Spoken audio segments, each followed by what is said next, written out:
Avocado caafimaad miyuu leedahay jidhkayga iyo maskaxdayda ma bilaabi karaa inaan hadda isticmaalo cunista avocado badanaa dadkeenu kuma baraarugsana faa'iidada ay ka helayaan cunista avocado waxaa muuqata inaad mar walba aragto dadka qaar iyagoo isticmaalaya avocado iyagoo isla markaas aan ogeyn waxay ka faa'iideyaan avocado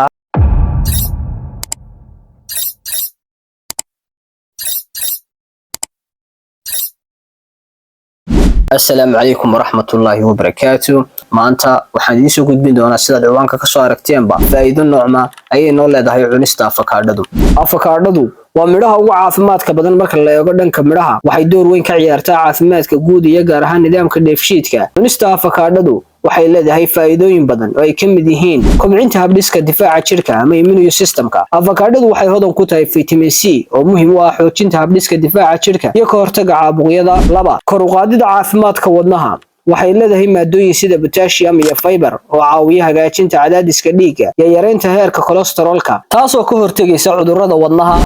kor u qaadida caafimaadka dheefshiidka avocado waxay hodan ku tahay fiber badan oo kor u qaada saxarada caadiga iyo ka hortagga calool fadhiga ama constipationka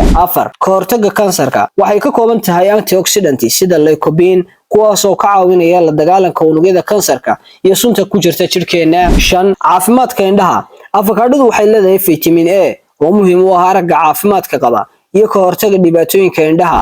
caafimaadka maqaarka vitamin C iyo antioxidants ku jirta avocado waxay caawiyaan sidii maqaarkaagu u noqon lahaa mid dhalaalaya isla markaana ay uga hortagi lahayd gabowga